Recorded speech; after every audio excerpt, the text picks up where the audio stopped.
ইসিসিএন private limited. আপনারা দেখছেন ইসিসিএন খবর। ইসিসিএন খবর, সবার মাঝে সবার সাথে।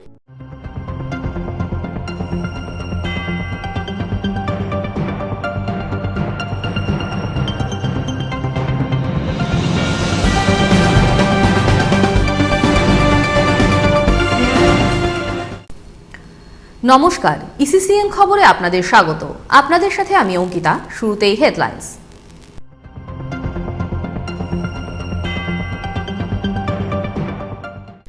কোচবিহারের মাথাভাঙ্গায় সভায় যোগ দিয়ে কেন্দ্রীয় স্বরাষ্ট্রমন্ত্রী রাজনাথ সিং রাজ্য সরকারকে তীব্র ভাষায় আক্রমণ করলেন।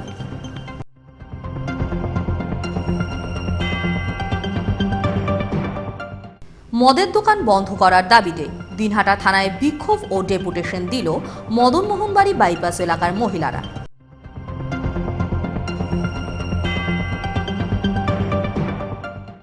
তৃণমূল কংগ্রেসের কোচবিহার এক ব্লক কমিটির সভা অনুষ্ঠিত হল। আসছি বিস্তারিত খবরে। ফালাকাটার পর কোচবিহারে এসেও স্বরাষ্ট্রমন্ত্রী রাজনাথ সিং শাসক দল তৃণমূল কংগ্রেসকে তীব্র ভাষায় বিঁধলেন। কোচবিহারের মাথাভাঙ্গার পড়াডুবিতে সভায় বক্তব্য রাখতে গিয়ে স্বরাষ্ট্রমন্ত্রী রাজনাথ সিং বলেন, পশ্চিমবঙ্গে আইনশৃঙ্খলা বলে কিছু নেই। রাজ্যের মুখ্যমন্ত্রী একজন মহিলা হলেও এ রাজ্যের মহিলারা নিরাপত্তাহীনতায় ভুগছেন। পাশাপাশি তিনি বলেন, বিগত পঞ্চায়েত নির্বাচনের সময় 100 জনের প্রাণ গিয়েছে।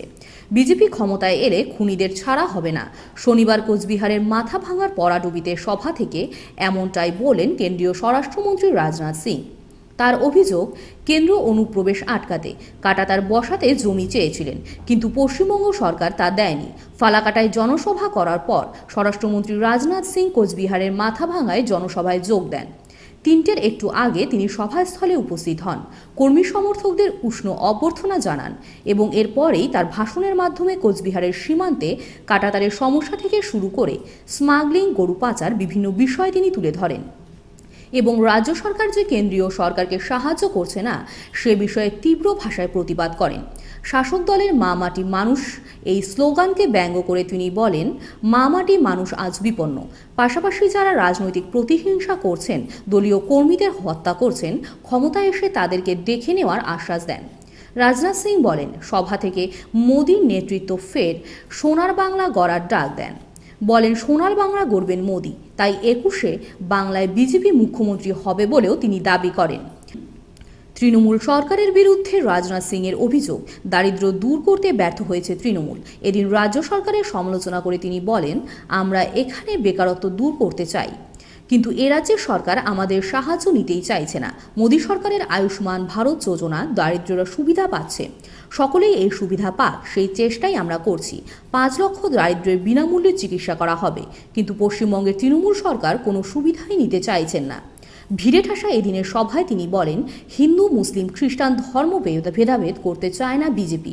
তিনি আরও বলেন, এ রাজ্যে দুর্গাপুজোর বিসর্জনের অনুমতি মেলে না, অথচ ঈদ মহরমের অনুমতি দেওয়া হয়। হিন্দু, মুসলিম, খ্রিস্টান ধর্মে ভেদাভেদ চায় না বিজেপি। শুধু এখানেই থেমে থাকেননি রাজনাথ সিং, এ রাজ্যে সব থেকে বেশি দাঙ্গা হয় বলেও তিনি অভিযোগ করেন। যদিও রাজ্যের ক্ষমতায় থাকা তৃণমূল কংগ্রেস সহ বিজেপি বিরোধী প্রায় সমস্ত রাজনৈতিক দল তাদের বিরুদ্ধেই সাম্প্রদায়িকতার অভিযোগ তুলে আসছে, সেখানে এদিন রাজনাথ সিং এর এমন বক্তব্য নিয়ে রাজনৈতিক মহলে ব্যাপক চর্চা শুরু হয়েছে। এদিকে এদিন স্বরাষ্ট্রমন্ত্রী রাজনাথ সিং এর সভার পর জেলার বিজেপি নেতৃত্ব যথেষ্ট খুশি। ইসিসিএন খবর, দিনহাটা। দিনহাটার জনবসতিপূর্ণ এলাকায় বাসিন্দাদের কোনো রকম অনুমতি ছাড়াই অবৈধভাবে দোকান খুলে মদ বিক্রির বিরুদ্ধে এবার আন্দোলনে নামলেন মহিলারা।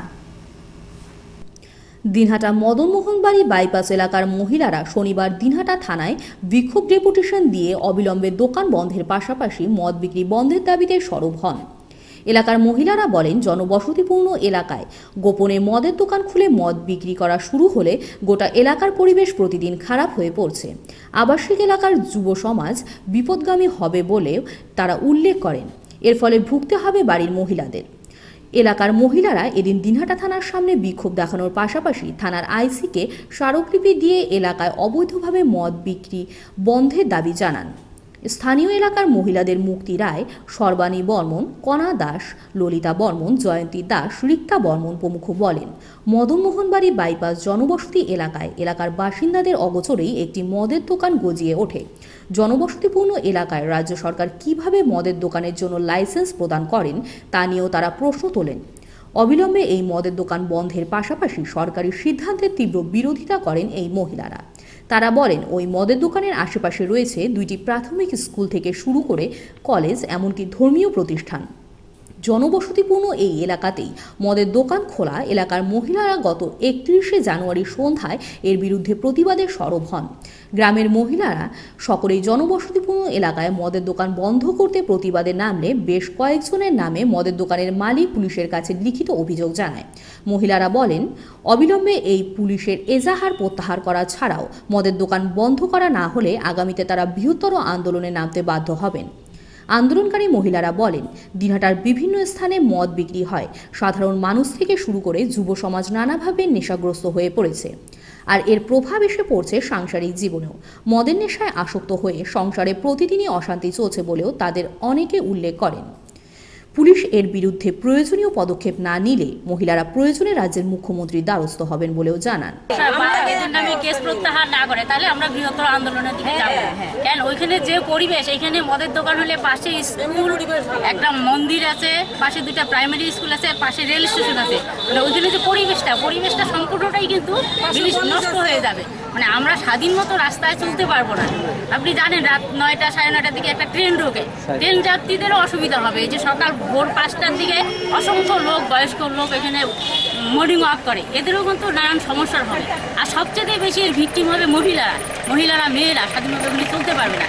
যতক্ষণ পর্যন্ত এটা বন্ধ না হবে আমরা আন্দোলন চালিয়ে যাবো, বৃহত্তর আন্দোলন চালিয়ে যাবো। দিলেন আজকে দিলাম যে আমাদের ওখানে মদের দোকান হচ্ছে, এটা যেন হবে না, আর ওটা কী কেস দিয়েছে সে কেসটা যেন তুলে নেওয়া হয়। যাই হোক, আমাদের যে উনি বললেন যে আপনারা হচ্ছে যেখানে দেবার এখানে দিয়ে দেন, আমরা যেটা দেখবার সেটা আমরা দেখবো, আইনত সেটা আমরা দেখবো। আমি দেখুন যদি গণ্ডগোল লাগবে তখন তো আপনারাই ছুটে যান, বলছে না সেটা আমরা দেখবো। আমি বিশেষ করে বললাম যে দেখুন আমার এটাই রিকোয়েস্ট যে আমাদের এখানে জগৎবন্ধু সেবাশ্রম আছে, এর সামনে যেন মদের দোকান না হয়। আমি তো জানতামই না, ফুট করে শুনে আমাকে সবাই বলছে কী ব্যাপার তোমার আর হচ্ছে আশ্রমের সামনে মদের দোকান হচ্ছে। তখন আমি গেলাম, আমি গিয়ে বললাম যে কি এখানে তো হবে না, যেহেতু এখানে আশ্রম আছে, এখানে মদের দোকান হতেই পারে না। তা উনি বলেছে ঠিক আছে, যেইটুকুন আমাদের দেখে সেটা আমরা দেখবো, আর আপনারা মানে যেখান থেকে লাইসেন্স পেয়েছে সেখানে আপনারা দিন, হ্যাঁ, আর মানে আমরা যেটা করো সেটা করবো, এটা করবো। আর আমরা কেসের ব্যাপারে বললাম যে দেখুন আপনি তো কেউ তো করেনি, আমি যে দেখুন আমি তো সাধু মানুষ, আমি কারো ভাঙচুর করতে গেছি, আমাকে ডাকা গেছে রিপোর্টারও বলেছি, ব্যাস এইটুকু। পুলিশ সূত্রে অবশ্য জানা গেছে মহিলাদের অভিযোগ খতিয়ে দেখা হচ্ছে। ইসিসিএন খবর, দিনহাটা। আগামী লোকসভা নির্বাচনের দিকে লক্ষ্য রেখে দলকে আরও শক্তিশালী করে তুলতে তৃণমূল কংগ্রেসের কোচবিহার 1 ব্লকের সভা অনুষ্ঠিত হল। শনিবার কোচবিহার 1 ব্লকের ঘুঘুমারিতে দলের এই সভা অনুষ্ঠিত হয়। এদিনের সভায় উপস্থিত ছিলেন দলের কোচবিহার জেলা সভাপতি, উত্তরবঙ্গ উন্নয়ন মন্ত্রী রবীন্দ্রনাথ ঘোষ, দলের জেলা সহ সভাপতি, কোচবিহার জেলা পরিষদের কর্মাধ্যক্ষ আব্দুল জলিল আহমেদ, দলের কোচবিহার 1 ব্লক সভাপতি খোকন মিয়া, পুটিমারি ফুলেশ্বরী গ্রাম পঞ্চায়েত প্রধান আলোনা ইয়াসমিন থেকে শুরু করে অনেকেই। এদিনের এই সভায় বক্তব্য রাখতে গিয়ে উত্তরবঙ্গ উন্নয়ন মন্ত্রী রবীন্দ্রনাথ ঘোষ আগামী লোকসভা নির্বাচনের দিকে লক্ষ্য রেখে দলীয় কর্মীদের এখন থেকেই জোর প্রস্তুতি নেওয়ার ওপর গুরুত্ব দেন। পাশাপাশি তিনি বলেন, রাজ্যের মুখ্যমন্ত্রী মমতা ব্যানার্জির উদ্যোগে বিভিন্ন প্রকল্পগুলি মানুষের কাছে আরও বেশি করে তুলে ধরার জন্য দলের কোচবিহার 1 ব্লক কমিটি এদিনের এই সভায় উত্তরবঙ্গ উন্নয়ন মন্ত্রী রবীন্দ্রনাথ ঘোষ রাজ্য সরকারের উন্নয়নের কথা একের পর এক তুলে ধরেন। এদিনের সভায় ব্লকের বিভিন্ন এলাকার কর্মী সমর্থকদের ভিড় ছিল চোখে পড়ার মতো। সভায় বক্তব্য রাখতে গিয়ে তৃণমূল জেলা সহ সভাপতি আব্দুল জলিল আহমেদ বলেন, আগামী লোকসভা নির্বাচনে বিজেপির সাম্প্রদায়িক দলকে বঙ্গোপসাগরে ফেলতে এখন থেকেই দলীয় কর্মীদেরকে আরও বেশি করে দায়িত্ব নিতে হবে। দলীয় কর্মীরা আমরা সকলে মিলে এই দায়িত্ব কাঁধে তুলে নিলে সাম্প্রদায়িক এই দলকে বঙ্গোপসাগরে ছুঁড়ে ফেলা শুধু সময়ের অপেক্ষা বলেও তিনি উল্লেখ করেন। সভায় সাংগঠনিক বিভিন্ন বিষয় নিয়েও আলোচনা হয়। ইসিসিএন খবর, দিনহাটা। এখন বিরতি, ফিরে আসছে বিরতির পর আরও খবর নিয়ে। আপনারা দেখতে থাকুন ইসিসিএন খবর। ফিরে এলাম বিরতির পর।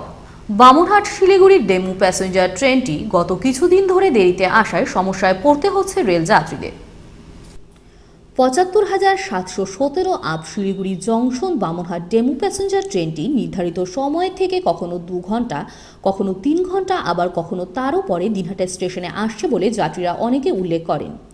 ট্রেনটি শিলিগুড়ি জংশন থেকে 4:10 ছাড়লেও দিনহাটা স্টেশনে পৌঁছানোর কথা 9:15। সেক্ষেত্রে ট্রেনটি নির্ধারিত সময়ের অনেকটাই দেরিতে এসে পৌঁছানোর ফলে যাত্রীদের বাড়িতে পৌঁছানোর ক্ষেত্রে বেগ পেতে হচ্ছে। রেল দপ্তর সূত্রে অবশ্য জানা গেছে, ট্রেনটি কোনো দিন জংশন থেকে দেরিতে ছাড়ার জন্য এই সমস্যা হচ্ছে। গুরুত্বপূর্ণ Bamanhat Siliguri junction DEMU passenger ট্রেনটি প্রতিদিন ভোর 5টায় বামনহাট স্টেশন থেকে ছেড়ে 5:35 দিনহাটা স্টেশন হয়ে শিলিগুড়ি জংশন স্টেশনের উদ্দেশ্যে রওনা হয়।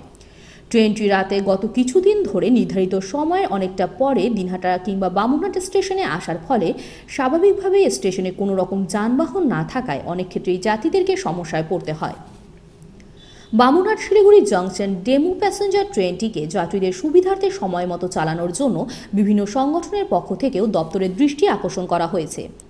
বিষয়টি নিয়ে দিনহাটা রেল স্টেশনের স্টেশন সুপারিনটেন্ডেন্ট ভগবান প্রসাদ মৌর্য বলেন, ট্রেনটি শিলিগুড়ি জংশন থেকে কোনো দিন দেরিতে ছাড়ার জন্য এই সমস্যা হচ্ছে। খুব শীঘ্রই এই সমস্যা মিটে যাবে বলেও তিনি উল্লেখ করেন। ইসিসিএন খবর, দিনহাটা। দিনহাটা কলেজের সামনে পঞ্চানন ছাত্রাবাসের সম্মুখে মনীষী পঞ্চানন বর্মার মূর্তির উন্মোচন হতে চলেছে রবিবার। পঞ্চানন বর্মা মূর্তি উন্মোচন উপলক্ষে 2 দিনব্যাপী রাজবংশী সাংস্কৃতিক অনুষ্ঠান শুরু হলো শনিবার।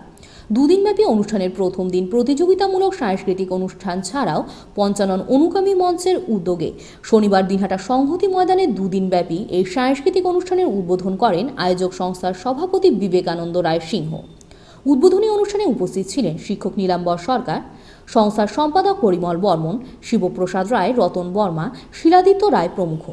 অনুষ্ঠানের প্রথম দিন প্রতিযোগিতামূলক সাংস্কৃতিক অনুষ্ঠান ছাড়াও মনীষী পঞ্চানন বর্মাকে নিয়ে জাতীয় পর্যায়ের আলোচনা সভা অনুষ্ঠিত হয়।